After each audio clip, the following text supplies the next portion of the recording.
I don't even know how I'm going to do this TBR this month because I am currently living in absolute chaos, but I owe all of you an explanation as to where I've been for the past month. I did manage to get my Booksy vlog out, but if you watched that video I just posted a few days ago, I actually said that I recorded most of that through like August and September, and it's now the beginning of November and I have been MIA, and you guys deserve an explanation. And it's really not, I'm being so dramatic right now, it's really not that big of a deal, but it is going to affect this month's TBR and the way it's going to look, and I'm not entirely sure when the end date of this chaos is, so who's to say? It may even affect December's as well, but we will be phoenixes that rise through the ashes and we will come back better from this. So let's get into the explanation and the TBR.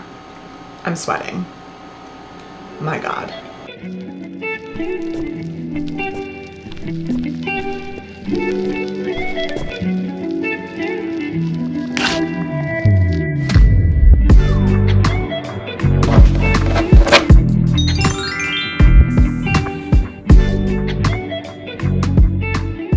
Hey guys, welcome back to another TBR, and it is November.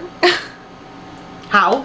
I say that at the beginning of every video, but the fact that 2025 is almost over is like, I don't even know, it makes my head want to pop off my shoulders, to be completely honest with you. But we have to talk because if you have noticed, both at the end of my Booksy video and this, I am filming upstairs in my kitchen, my main kitchen, which I've always said historically is not my favorite place to record for a few reasons. The lighting, atrocious. The sound echoes, horrible, besides for the fact that my family primarily lives up here. I usually film downstairs. That's where my office is. That's where our in-law apartment is, and it stays much quieter down there. This is where our family primarily lives. So at any point in this video, if you hear noises in the background, or if you hear my dog who's laying at my feet right here, or if my kids come out and walk through the frame, it is what it is.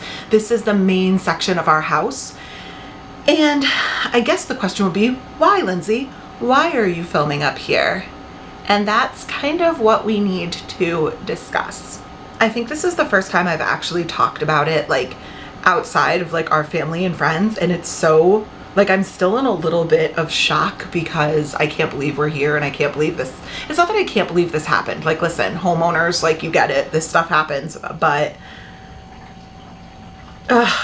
okay, so on October 7th, my sons and I and my husband and I went out for dinner. We had to go run some errands. We were going to like Dick's to get new cleats. We were going to a bunch of different places, and we're out for several hours. Left the house, came back home after all that. I think we got back home probably around like 9 o'clock at night.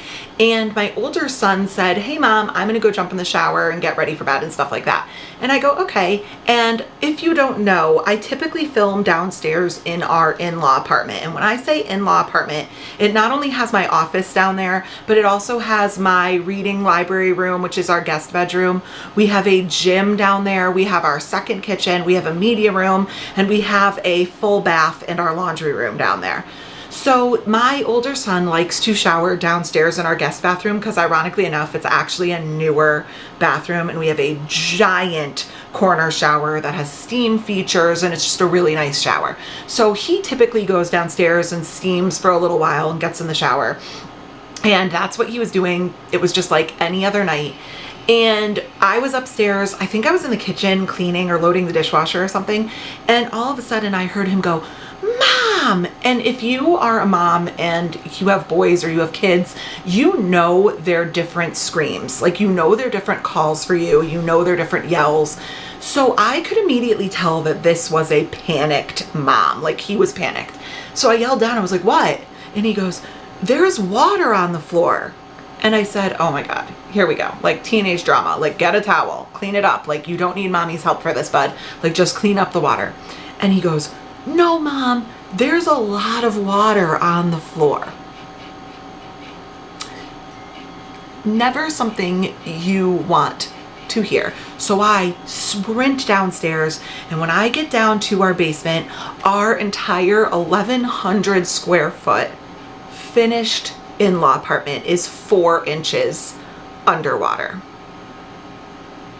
I don't know if I'm going to put any footage of the actual flood in here because it was pretty traumatizing, and to be honest with you, it's a little gross. Like there was so much water that stuff was floating in my basement. We had just finished our laminate flooring in the media room and in the guest bedroom like last year, and there was so much water underneath our laminate that our brand new laminate panels were floating above the water because there was so much water. And it was one of those moments where I called my husband down and we just stared at each other in total like silence for 20 seconds. We just locked eyes, and it was that moment where we were both like, I physically don't even know what to do. Like, what do you do about this? And then of course, after that 20 seconds, we kicked it into gear and we knew that we had to fix this situation. But long story short, our basement is a total loss. It is a category 3 water loss. I don't even know the specifics of what that means, but what I do know is that this right here is what my basement currently looks like. So, still processing. Every time I go down there, I don't know what to think, and honestly, I'm overwhelmed. I'm overstimulated. I don't know the next step in the process, which we should be figuring out this coming week. It's obviously been completely packed out, completely demoed, a lot of destruction. A lot of our personal property is completely destroyed. Everything is gone, but at the end of the day, I'm just so incredibly grateful that we are in a position where we can fix this and where we can rebuild. And I know that at the end of this process, it's going to be back and better than ever, and everything is going to be brand new because we are currently in the process of rebuilding it and putting things back together and putting things back in and picking the finishes and stuff like that. But it is incredibly scary and upsetting and nerve-wracking to see the space that you love so much look like that. So in case you can't pick up on what I'm putting down, this month's TBR is going to look a lot different because I don't currently have really, okay, let's do this. Ready? This bag currently houses all of the books that I currently own. This is my entire library. So my bookshelves and all of my books are gone. Luckily, they are not all destroyed. There were several books that were destroyed, and I hate to pass my trauma along to you guys, but there were several first edition signed books that I lost as well. So that's a bummer. Those are relatively irreplaceable, but water and books, not a good match. So a lot of them were destroyed, and everything is packed out of my basement right now, including my entire library. So doing our spinwheel TBR with no shelves is actually impossible. And I've been racking my brain being like, what do? I do have that box or that bag of books, and those are just the books that I've acquired over the last month since our stuff has been packed out. So I've been racking my brain thinking like, what are we going to do? Because I want to continue. My TBR is literally something that brings me so much joy, but it also is what guides my reading for the next month. And I like that. I'm a mood reader, but I like to have a little direction. So I definitely didn't want to skip a month. So I've kind of made an executive decision. Here is our trusty spin for TBR wheel. And it's of course not feasible to spin this because anytime a shelf came up, there currently aren't any shelves, which is crazy to say that all my shelves are gone. But we currently do not have a single shelf in my house, so this wouldn't work. However, I thought to myself, what I normally do every single month is I normally spin this wheel the amount of books I read the last month, and then I've always done 4 wild wheel spins. So I said, wait a minute, we have our wild wheel, right? Like we use this every single month, and this is all the great things from our spin TBR wheel, but doesn't involve shelves. So I've made the executive decision that we are only going to spin for wilds this month because except for the books that are in the bag that are next to me, we're going to have to use Kindle books since I currently do not have a library for the first time in my life. So with that being said, it's going to be a wild wheel kind of month, guys. So because of all the chaos and a couple of other things that we had going on, including a trip to the Cape that took us away for like 5 or 6 days, I only read 3 books in the month of October.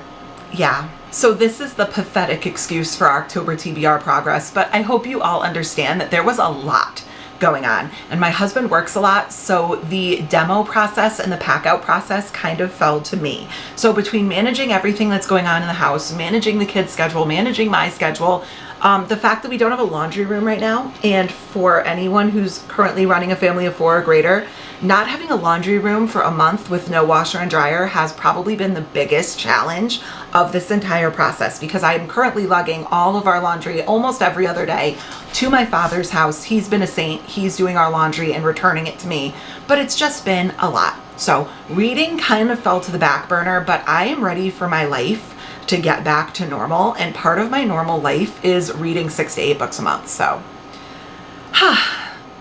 it's been crazy. So without further ado, here is our wild wheel. We are going to spin 3 regular spins for the 3 books I read in October, and then our standard 4 wild spins for a total of 7 spins. And we are just going to have to prioritize Kindle books and maybe work in a couple of the books that I've purchased in the last month. We're gonna make it work. So let's go ahead and randomize like we always do and do spin number 1 of our wilds. Family pick would be a little tough right now because both of my boys are currently sleeping. Author last name.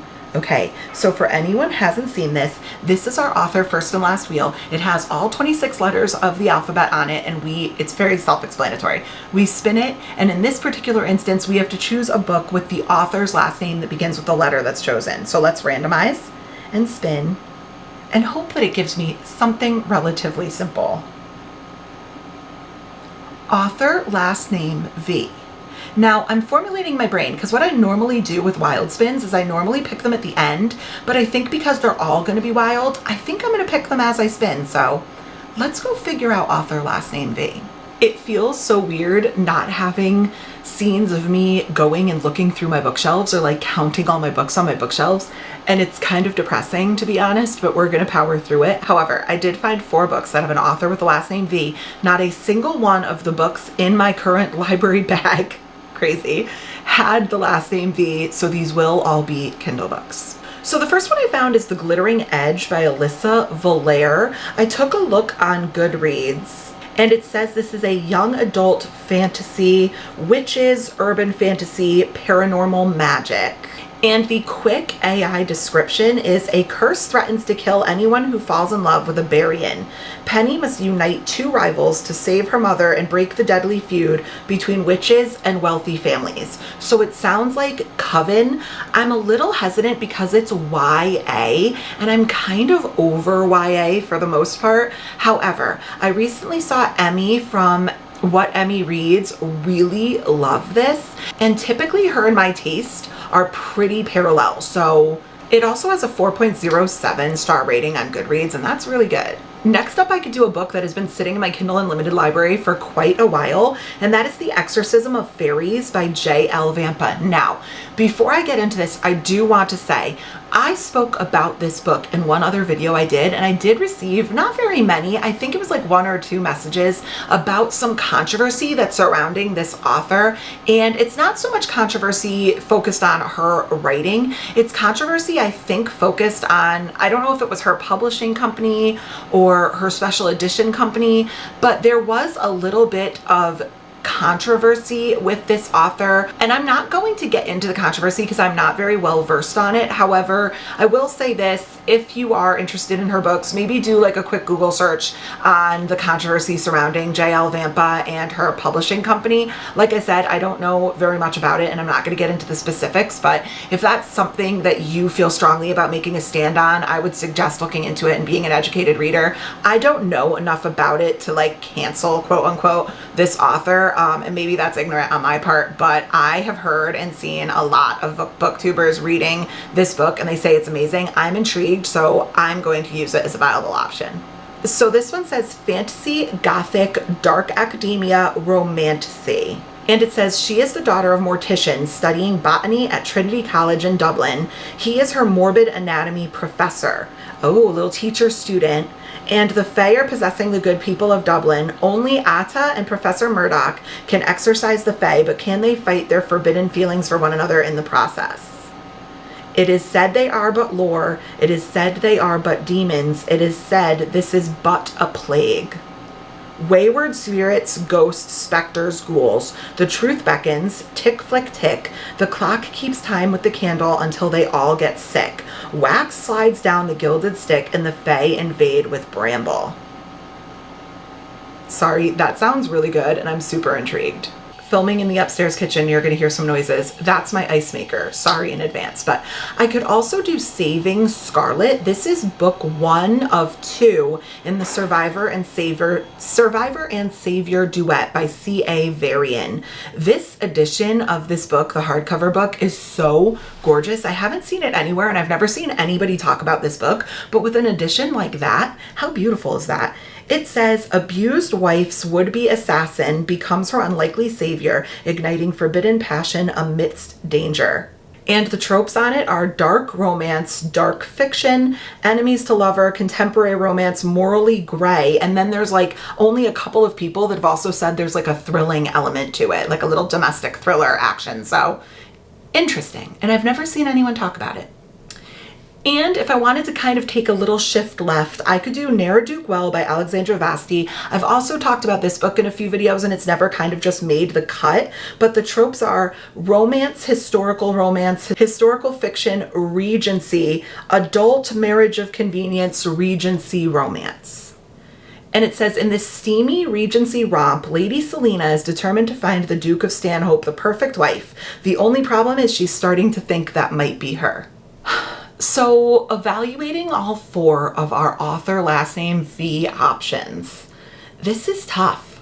This is really tough. But I think the first cut is going to be The Glittering Edge. I just don't know if I'm into a super YA book this month, but this one sounds really good. And everyone says it's really good. It's just making the cut this month. I also think I'm going to cut Saving Scarlet because I know the least about it. And I think Exorcism of Fairies and Ne'er-Do-Well are just kind of catching my attention more. This is tough. This is really tough. And I also have to be strategic about this because we're only spinning our wild wheel. So I have to also figure out which will be more likely to come up. And I know that Exorcism of Fairies is in my KU library spin, my Kindle spin. But I really want to read it. And Dark Academia in the Burr months, like September, October, November, kind of sounds perfect. I think there's a lot more seasonal elements that I could read Ne'er-Do-Well in. So I think I'm going to lean on the dark gothic fantasy and put The Exorcism of Fairies by J.L. Vampa on my November list for my author last name V. Not seeing our spin for TBR wheel seems so weird, but we're making the best out of a strange situation this month, guys, and potentially next month. I'm just preparing you. I'm just preparing you for the worst. So let's go ahead and do spin number 2. Like I said, family spin would be a little hard right now. Flip a coin. Oh, how are we going to do this? Flip a coin. Okay. Maybe this is an opportunity to use some of the books I bought. So let me go set it up, figure out what we're doing, and let's see what coin we're flipping this month. So this whole time I was trying to figure out how we were going to do this flip a coin. So I grabbed this old like end table that we had lying around. So I hope this will work. But I could not have picked 2 kind of different books, but in a similar color scheme. So we have Rachel Harrison's Play Nice. This is Rachel Harrison's new release. I think it's like horror, light horror, satirical horror. And this is Mate by Ali Hazelwood. This is the vampire werewolf follow-up to Bride. So let's go ahead and make Play Nice heads and Mate tails. I'm going to screen record, but I'm also going to put the phone right here so you can see that there's no funny business. And we are going to go ahead and flip our coins. So heads and tails. Flip. Heads. That's kind of perfect to put Play Nice on our November TBR. That actually feels kind of perfect. I think I ideally probably would have liked to get into this more in like October, but obviously I just didn't have time. So I'm not super mad about that for our flip a coin option. It says, it's just waiting for you to come home.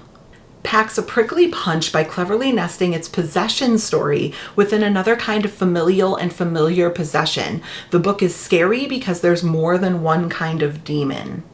An irresistible blend of horror, mystery, and family drama, a uniquely spirited haunting that's both ruthlessly frightening and overflowing with heart. Sexiest, scariest, most fun haunted house novel I've ever read. Harrison is my horror queen. Okay. So the quick AI description says, after inheriting her childhood home, an influencer discovers her mother's claims about a demonic presence might be true as she attempts to renovate the house for content. Oh, haunted house demon story. That sounds perfect for November, actually. So I'm very excited about this one. So I know we're only 2 spins in and there's like a lot of time for things to go wrong, but so far, these are 2 amazing books and I could really use a win this month. I could really use it to be nice to me. So let's do spin number 3. One of my boys did just wake up, so family spin might not be as hard right now.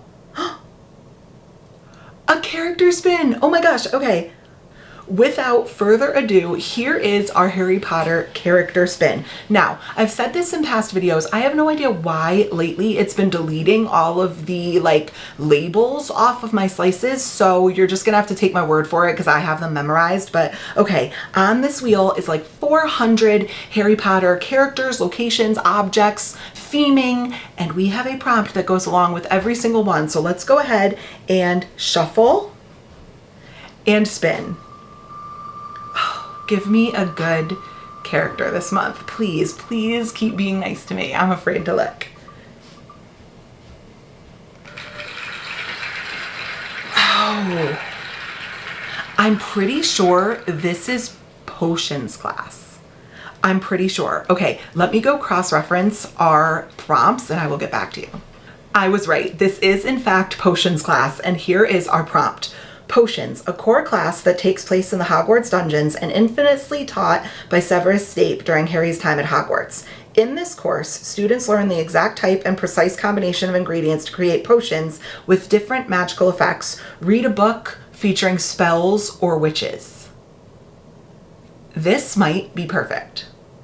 I don't even need to look hard to decide what I'm going to do because I'm going to take the opportunity to put The Spell Shop by Sarah Beth Durst on my November TBR for our book featuring spells and witches. This is actually the book that the Homey and Homely Book Club chose to read together in November. If you don't know what that is, I run a completely and totally free book club on the Fable app. It is always linked in the description down below. It is called the Homey and Homely Book Club and it features 560 plus amazing readers. We pick a book together to read every single month and we break it down by the chapter that gives you weekly milestones of chapters to read and ways to discuss them together, and it's just kind of a cute way to interact with each other and have some fun and make it more of like a one-on-one reading time. And this was the book that we selected for November, so I'm going to put it on. Obviously, the title, The Spell Shop, already fits, but it says this is about a librarian and her sentient plant assistants who open an illegal spell shop on a neglected island, risking their lives to help the townspeople. I think this is cozy witch spell shop, sentient spider plant lore. And I also think it fits perfectly as the potions class prompt. I hesitate to say that the wheel knows it's been a tough month and it's taking it easy on me, but we are officially on spin number 4 of 7, so let's see if this continues. I shouldn't have like jinxed it.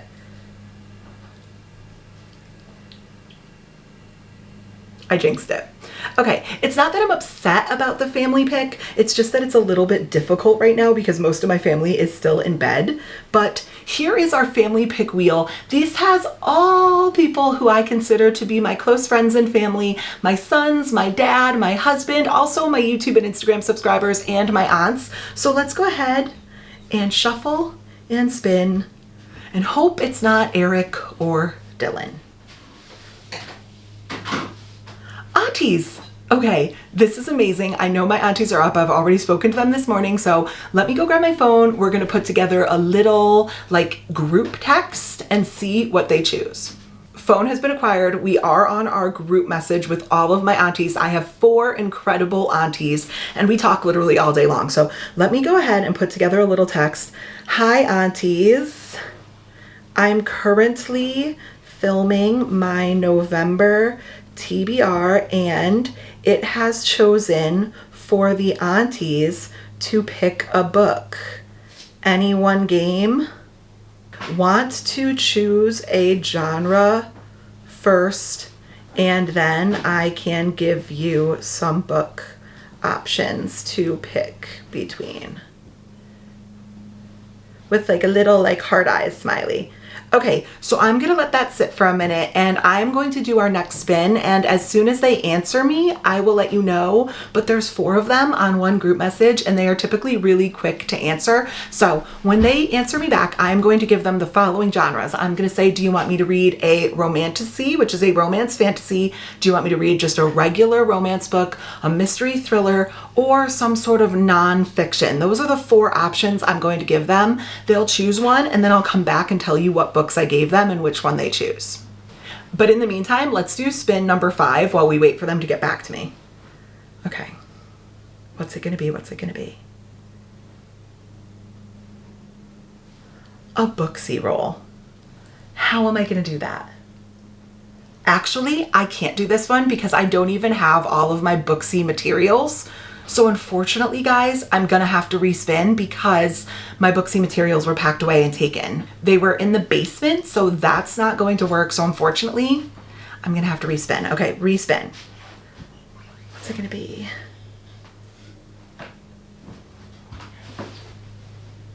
Another flip a coin.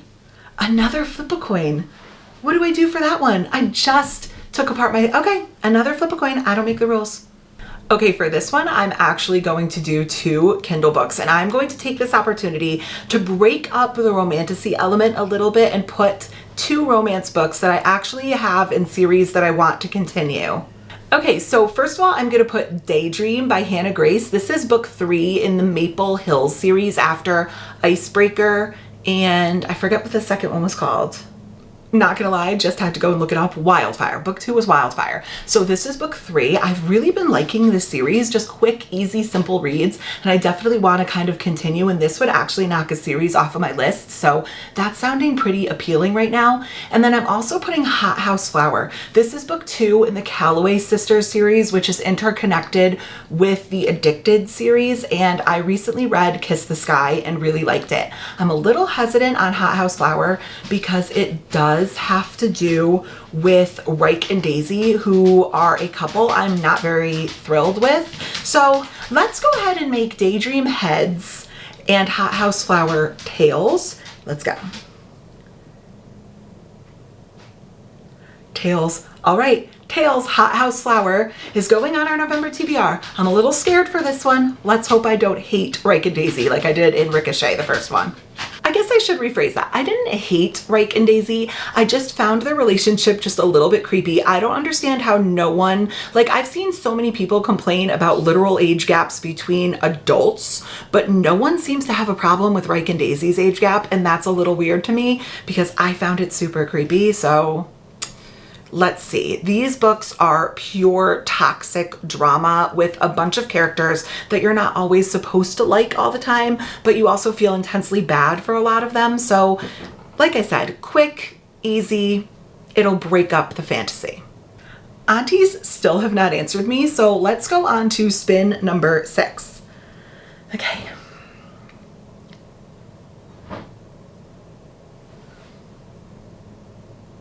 We're disregarding. I don't want to do a third flip a coin, guys. Come on, let's get something a little bit more interesting than that.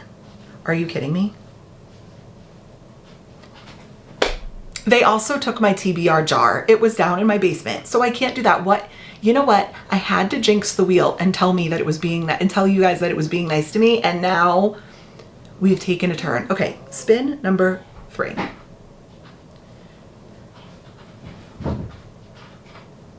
Stop, stop, stop, stop, stop, stop, stop, stop, stop.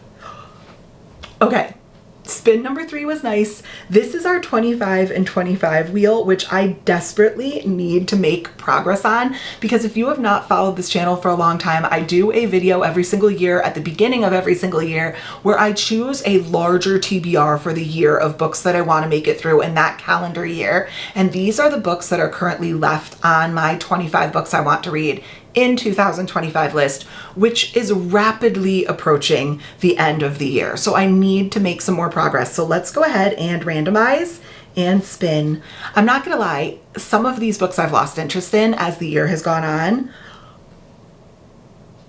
but not Quicksilver. I have not lost interest in that. However, this book is so chunky. And I actually, oh my God, I'm gonna look this up. I'm actually going to stop this and I'm going to look this up live time because I cannot for the life of me remember her name. Let me go on to my comments from my Booksy video and look this up. Hold on, I received a comment about this. Okay, Palms and Books literally commented yesterday on my Booksy video and said, Lindsay, I was literally on my couch yelling at the TV for you to pick Quicksilver. I need that reading vlog. The TBR gods have heard you, and hopefully I will be able to squeeze it on this month because we are putting Quicksilver on our November TBR. So you should be very happy. I know I'm happy. I want to read this. And Brimstone book 2 is coming out soon, so I need to like get on my game. We are officially on our last spin before we wait for aunties to answer. So let's go ahead and spin and figure out what our last spin is going to be. Hopefully it's something I can actually do. I can do author first. Okay, so similar to author last, we are going back to our alphabet wheel. We are going to spin, and whatever letter comes up, we have to find an author with the first name that begins, really? Okay.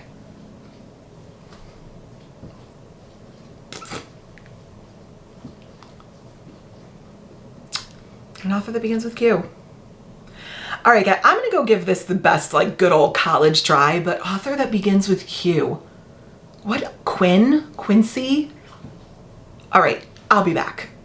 I just looked through all the books on my Kindle and I don't have a single book with an author whose first name begins with Q. I have last name, like Rebecca Quinn, Kate Quinn, but I don't have a single author whose first name begins with Q. So we are going to have to respin. Hopefully it gives me a more accessible letter. K. I can do K. Back to the drawing boards for an author whose first name starts with K.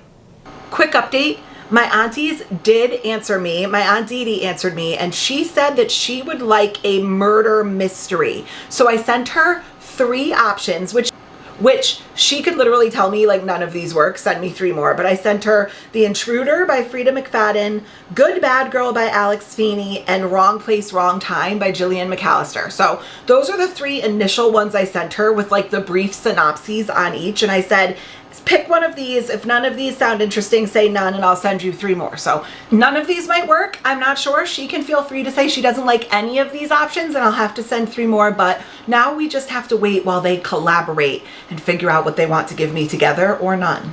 So then as far as our author first name K option, I chose 4. The first one is Court of the Vampire Queen by Katie Robert. This says a half-vampire woman escapes her controlling father by embracing the seductive world of 3 powerful vampire men, discovering her true power and claiming her rightful crown. I'm super into vampire stories lately. That's been intriguing me. Vampires have just been doing it for me, and I want to read a Katie Robert, plus I've heard this one is super spicy.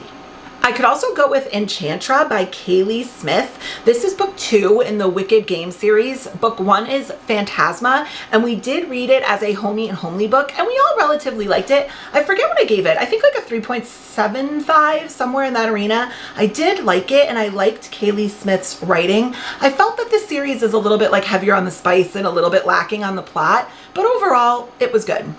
This one says, after her mother's murder, Genevieve enters Enchantra, a cursed palace where she must compete in a deadly game with Rowan Silver, pretending to be in love while fighting their growing attraction.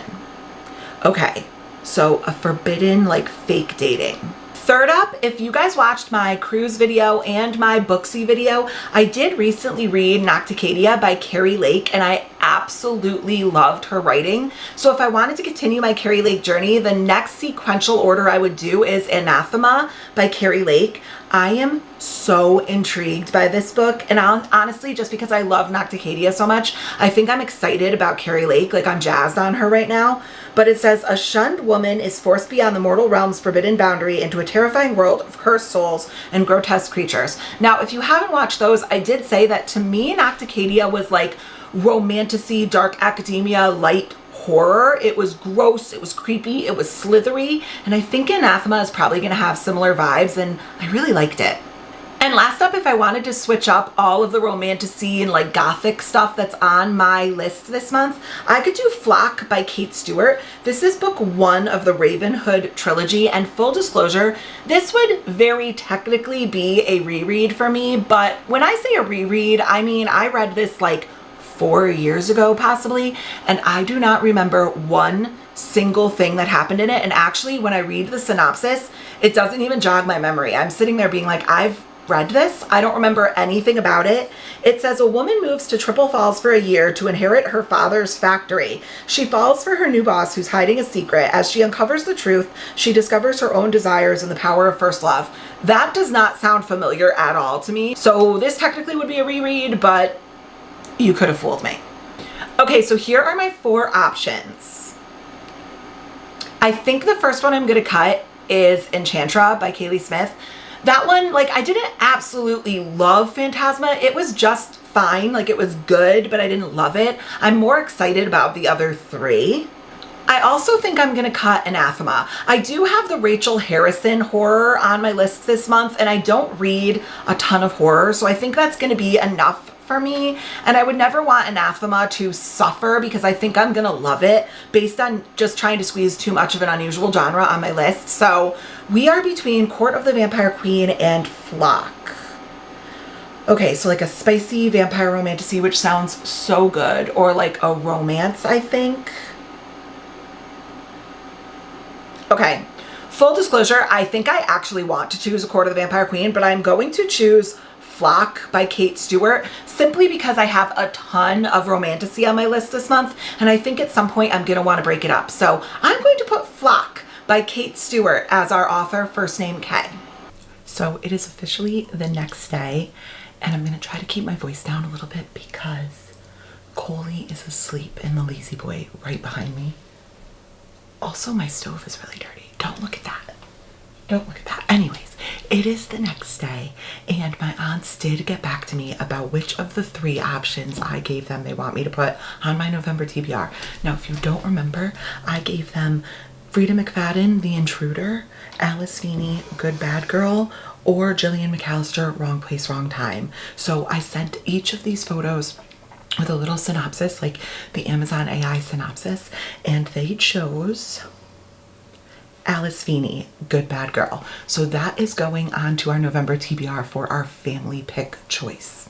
And just like that, we somehow managed to pull off a monthly TBR with no books.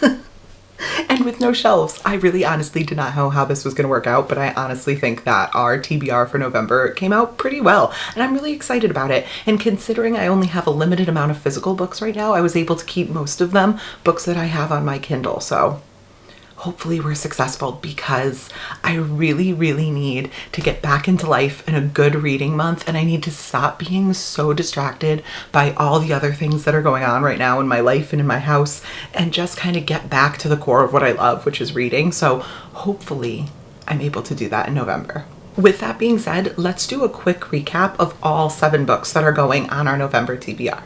Spin 1 had us spin the author last name wheel. We got V, and I'm going to go with The Exorcism of Fairies by J.L. Vampa. Dark academia, gothic, teacher-student, forbidden romance story that I'm very excited to read. Spin number 2 had us flip a coin, and Play Nice by Rachel Harrison won. And honestly, this is such a good option for, you know, the fall spooky months, because this is a haunted house demon horror. Spin number 3 sent us the Harry Potter wheel, which sent us to potions class, which had us choose a book featuring witches or spells.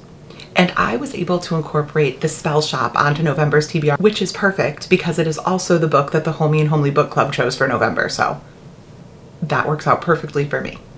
Spin number 4, we got Family Pick, which is literally the one wheel I asked not to get this month. Clearly that means it has to come up, but luckily for me, it chose my aunties who do always answer, and they went with Good Bad Girl by Alice Feeney. This says 20 years after a baby's disappearance, 3 women become entangled in solving 2 murders and uncovering the truth about the stolen child. Secrets and lies connect an elderly woman, her estranged daughter, and a caregiver. It sounds really good, and I've never read anything from Alice Feeney, but I've heard heard that she is awesome. Spin number 5 had us flip another coin, and we got Hat House Flower by Krista and Becca Ritchie. Am I super excited about this series? No, but it's a quick, easy read that I do enjoy, and I'm able to like numb out while I read, like a good little palate cleanser. Yes, expect toxic drama. Spin number 6 is probably the one I'm most excited about because it had us spin the 25 and 25 wheel, and we got Quicksilver by Callie Hart. Not only is the second book, Brimstone, coming out, and I've been feeling super behind because I really want to read that one, but I have so many people specifically message me that I would love this book, and I cannot wait to get into it. And last but not least, we spun the author first name wheel, and I got Kay, and I'm going to go with Flock by Kate Stewart. Like I said, technically a reread, but I don't even think you could call it that because I do not remember one single thing that happened in this book. But when I look on Goodreads, I gave it 3 stars, and it says it's a contemporary dark romance, reverse harem, dark new adult smut. So maybe my tastes will have changed since I read it 4 years ago. And that's it, guys. That is our entire November TBR. I think this turned out really, really well. I'm so excited to read these books, and I think it's very seasonal and appropriate, and we made the best out of a really, really crappy situation going on at my house right now. But that is okay. We overcome all these things, and I'm really excited about what in-law apartment will look like when it's all finished. I think it's going to come back better than ever, and I cannot wait to show you some of the things that I'm doing because my reading room might be getting a total makeover, hint, hint. And I'm very excited by the way that it's going to look. These are projects that my husband and I have wanted to do for a very long time, but just have never really had the opportunity because it was kind of one of those things that was like, if it isn't broke, why fix it? And it wasn't broken, so we didn't touch it. But since it was broken, we might as well fix it. So if you have made it this entire way, go ahead and comment the little potion beaker for our Homey and Homely book club in November, the spell shop, just because I think this little emoji is so cute and it looks like a little witch brewing her potion. So go ahead and comment this and then do all the things that you are so professional at doing, like, comment, subscribe, and I will catch you in the next one, which is hopefully not a month from now. Bye, guys.